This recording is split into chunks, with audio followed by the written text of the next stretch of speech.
I am Peter Levine of the Tisch College of Civic Life at Tufts University, and this is an introduction to Civic Studies as I see it.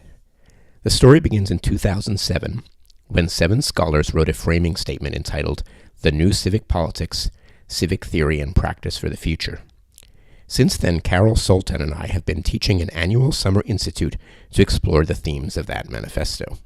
We've developed a distinctive syllabus of readings and discussed them with more than 200 academics, advanced graduate students, and seasoned practitioners from at least 17 countries so far. Since 2015, with our colleague Tanya Klubert, we have also been offering these seminars annually in Eastern Europe, centered in Ukraine. In my own view, the syllabus really centers on 3 important streams of work.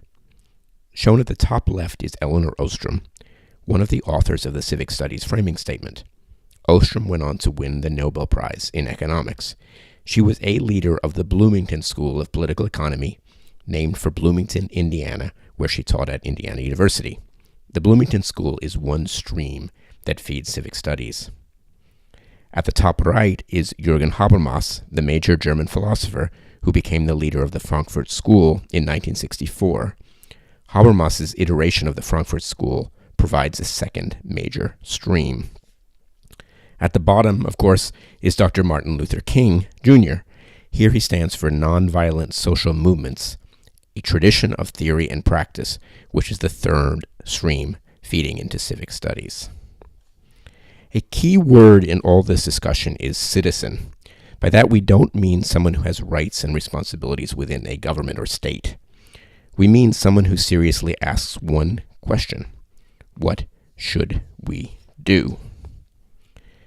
The citizen's question ends with the verb to do, because it is not enough to form and express opinions. Citizens must actually affect the world. They must decide under conditions of uncertainty and limited time, and then act. Refraining from action is also a form of action for which they're responsible. It is a question about we, because I am usually unable to accomplish much alone. I must join with others to be effective. Moreover, on my own, I am not wise enough to understand what is right to do.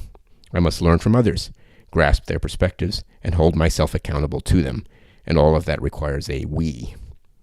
Importantly, the question is not what should be done or how should things be. These are the predominant questions in political theory, political philosophy, and the study of public policy. But they're often far too easy. For instance, what should be done about the threat to the global climate? Carbon should be taxed everywhere. I think this proposal is probably correct, but it is also empty. I cannot actually tax the world's carbon, neither can you. Our responsibility and accountability vanish if we ask what should be done instead of what we should do, where we refers to a group in which we have tangible agency. The opposite pitfall is to be satisfied with individual actions or shared voluntary decisions by small groups. A family or a few friends could agree to turn off their lights and stop eating beef to save carbon, but 7 billion other human beings will go on as before. The hard question is how any group in which I have genuine agency can affect large problems. The should in what should we do is also essential. Good citizenship is not about doing what we want, what our biases or interests or norms tell us to do. It is about struggling to pursue the best ends with the right means. The word what in this question also matters because the good citizen must be concerned about options, their costs, their risks, their probable outcomes. Empirical information is essential in this analysis. When time is scarce, additional empirical investigation can be too costly or too time-consuming, but the good citizen is not afraid to face the implications of the available evidence. Civic studies challenges a very strong tendency in modern political theory and political philosophy to put the state at the center of the analysis. The most common question for philosophers is not what should we do, but what kind of government should we have? Here are 4 quotations from major theorists who represent, respectively, republicanism, the capabilities approach, liberalism, and libertarianism. I've selected them because each author, including the libertarian Milton Friedman, defines justice as a function of what the state does. Although these authors disagree about what the government should do, all agree that justice means getting the role of the government right. In a different passage, Pettit distinguishes the objectives of the authorities, people who run a Republican system, from what, quote, we as system designers seek. He imagines his readers to be system designers. But we are not that. We are participants in existing systems, capable of influencing them. From our perspective as political actors, governments enter the picture. So do families, markets, customs, religions, ecosystems, laws of nature, and many other tools and constraints. The question for us is not how each of these things should ideally work. If that was the question, I'd recommend laws of nature that guarantee us all perfect happiness forever. The question is, how should we deal with the constraints and opportunities that confront us? And that is a conceptually and theoretically complex question, not just a question of tactics. Civic Studies is not only a critique of much political theory, but also an alternative to mainstream forms of policy analysis. I have in mind a simple, probably oversimple or stereotyped model of how policy analysis is often taught and practiced. This simple model will suffice to make a point. In this model, social science aims at truth about how the world works. But from the very first day of a class on social science, a responsible teacher will note that any social science is beset by biases. Also, our understanding of the world is inevitably uncertain. Therefore, truth deserves quotation marks. It is always problematic. Still, we use a large array of sophisticated tools to reduce both bias and uncertainty and cumulatively approximate the truth. The truth about the world does not tell anyone what to do, because facts are not judgments or prescriptions. To move towards policy advice, we need something else: opinions, preferences, or values about what should be.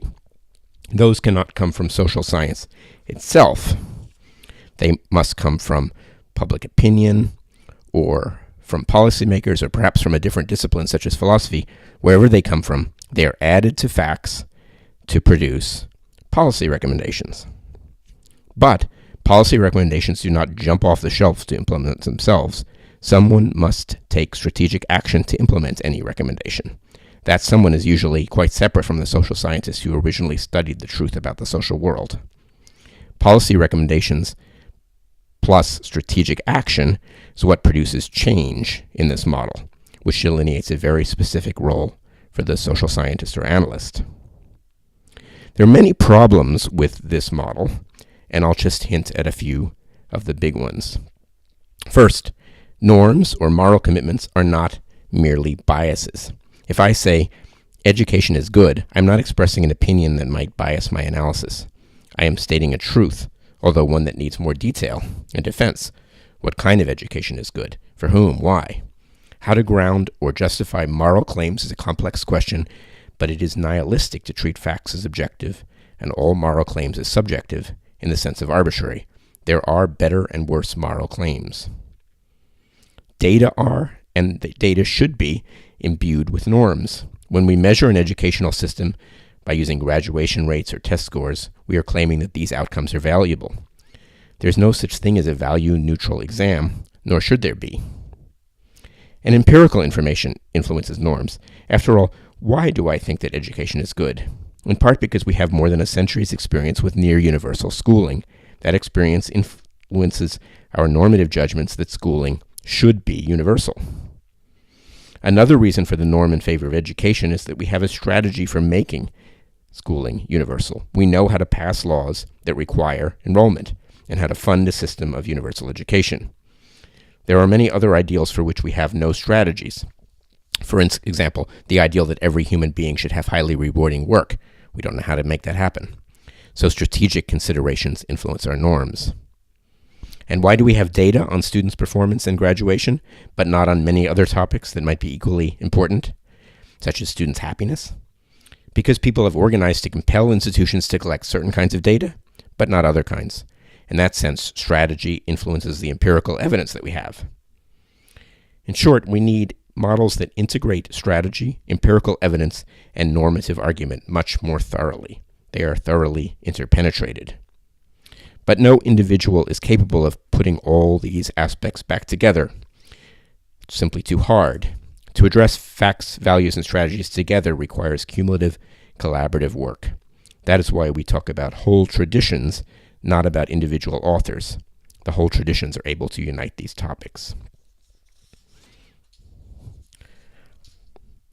I have said that an individual asks, "What should I do?" But since none of us can accomplish much alone, or even know what is right without discussing with others, we need groups in which we can ask, "What should we do?" In general, groups face three categories of problems. Problems of discourse arise when we discuss what we should value or what we should accept, rather than what we should criticize or reject. We're making value judgments together. We must discuss values to gain the benefit of multiple perspectives, but discourse is prone to such threats as propaganda, ideology, rhetorical manipulation, polarization, incivility, and many more.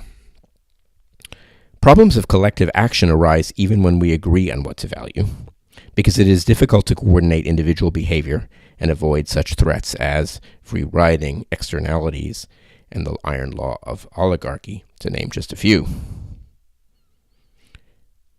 Finally, problems of identity and exclusion arise when there is no we, when some people view others as outsiders, when we are them to someone else. These problems are sufficiently complex that no one can solve them alone. Answers come from robust traditions that fruitfully combine theory with practice. I argue that three such traditions are especially helpful: the Bloomington School of Vincent and Eleanor Ostrom, Jürgen Habermas, his colleagues in the post-war Frankfurt School, and practical experiments with deliberative democracy, and the nonviolent social movement tradition of Gandhi and Martin Luther King. This table compares the three traditions. Each tradition focuses on a different core problem. For the Bloomington School, the problem is a failure to accomplish ends that everyone agrees with. Often this failure involves a common resource, such as an environmental asset, that is valued by all. The problem is that individuals degrade it. For Habermas, the problem involves not knowing what to value, or disagreeing about ends and goods, or choosing goals that are bad, in the extreme case fascist goals. And for the nonviolent tradition of Gandhi and King, the problem is a lack of a we in the first place. Some people exclude other people from participation, for instance on the basis of race. This means that each tradition detects a different characteristic symptom of social dysfunction: a degraded public resource for the Bloomington School, the influence of ideological propaganda for the Frankfurt School, or a closed door or wall or some kind of barrier for the nonviolent tradition. Each looks at relatively pure and idealized cases that may generate insights about solutions. For the Bloomington School, these petri dishes are common pool resource management systems, such as collective arrangements for managing fisheries or forests that have arisen around the world. For advocates of deliberative democracy, who are influenced by Habermas, the petri dishes are deliberative forums intentionally organized to convene citizens for discussion. Such forums range from participatory budgeting processes to actual parliaments. For the nonviolence tradition, the petri dishes are social movement campaigns composed of actions like marches, sit-ins, and boycotts. The core act of a citizen in the Bloomington School is collaboration, whose etymology is working together. Some common pool resource management regimes require very little talk. They almost always require work, actually restoring a wetland, or actually editing a Wikipedia page. The core civic act for the second generation of the Frankfurt School is deliberation, reasoning with others about good means and ends. And the core civic act for Gandhi and King is sacrifice, explicitly and publicly renouncing something: money, time, one's freedom, bodily safety, even one's life, in order to demonstrate commitment. Sacrifice rarely changes the mind of the direct target, but it often converts bystanders to support the cause. Despite the differences among these approaches, they share three fundamental commitments. All are devoted to expanding human agency and responsibility. The question is not whether agency or structure causes things to happen in the social world. The question is how to enhance whatever agency we may have. All must therefore deny determinism.